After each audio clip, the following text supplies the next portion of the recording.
Assalamualaikum warahmatullahi wabarakatuh. Kembali lagi dengan aku Ari di channel Ari Nggak Info.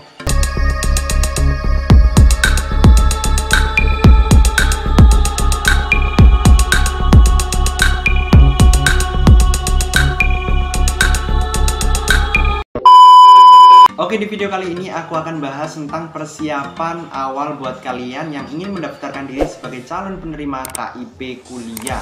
Tapi sebelumnya jangan lupa untuk like, comment, dan subscribe videoku ini. Dan jangan lupa juga share ke teman-teman kalian semua yang perlu informasi penting seputar KIP kuliah. Berbicara tentang persiapan awal, nah persiapan awal ini merupakan hal yang sangat mutlak dan harus kalian lakukan setelah kalian memahami syarat-syarat ataupun ketentuan-ketentuan untuk bisa mendaftarkan diri sebagai calon penerima KIP kuliah. Kalian perlu mempersiapkan hal-hal sebagai berikut. Jadi di sini saya sudah merangkumnya, ada dua hal atau dua komponen yang perlu kalian persiapkan terkait dengan berkas dan data. Jadi berkas di sini adalah dokumen ataupun nomor-nomor tertentu yang bisa kalian persiapkan untuk bisa mendaftarkan diri sebagai calon penerima KIP kuliah, serta data. Nah, di sini data nanti berhubungan dengan data yang dimiliki oleh Kementerian Sosial. Persiapan awal yang pertama yakni tentang persiapan berkas. Nah, berkas apa saja sih yang perlu saya persiapkan? Nah, yang pertama, ketika kalian di sekolah ataupun SMA, SMK yang setara itu memiliki bantuan dari sekolah ataupun BSM, dokumennya itu bisa kalian lampirkan teman-teman di sistem dari KIP kuliah ketika kalian mendaftarkan online ataupun daring ketika pendaftaran itu telah dibuka.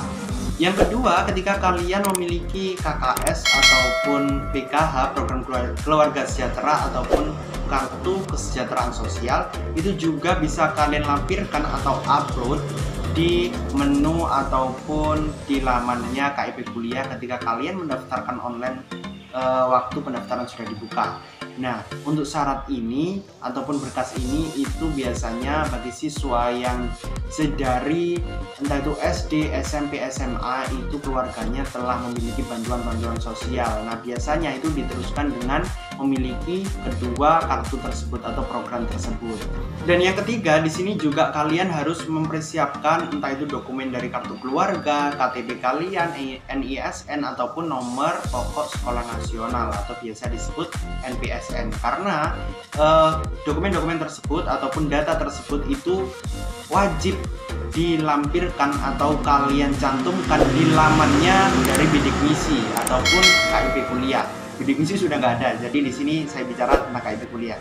Jadi ketika kalian mendaftarkan dan pendaftaran sudah dibuka di laman dari KIP kuliah, kalian wajib mengentry data-data tersebut karena data tersebut itu juga terintegrasi dengan data yang dimiliki oleh Kementerian Sosial.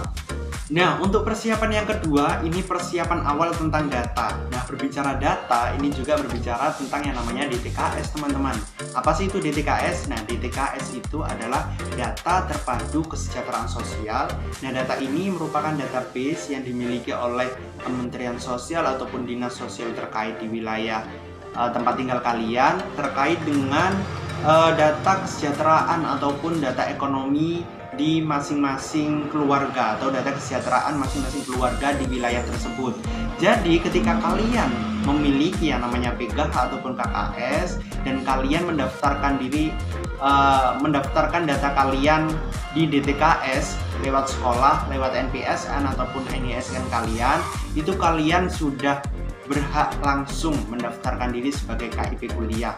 Itu data kalian sudah ada di Kemensos maupun data kalian akan kalian upload di data Kemendikbud.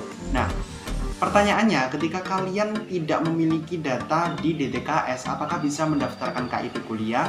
Jawabannya bisa, teman-teman. Tapi yang diprioritaskan itu adalah yang memiliki data di DTKS karena itu sudah betul-betul diakui kalau ekonominya itu memiliki keterbatasan. Nah, ketika kalian tidak memiliki data tersebut ataupun DTKS, data kalian tidak terdaftar di DTKS, maka saran saya uploadlah data-data ataupun yang diperlukan di laman tersebut itu secara real dengan sebetul-betulnya keadaan keluarga kalian, karena itu tidak menutup kemungkinan yang tidak memiliki DTKS itu juga diterima. Banyak kok dari teman-teman kita yang tidak memiliki data di DTKS tapi diterima KIP kuliah, karena itu regulasi masing-masing kampus. Jadi sistem seleksi itu diatur oleh kampus itu sendiri yang bekerjasama dengan Kemendikbud. Jadi seperti itu.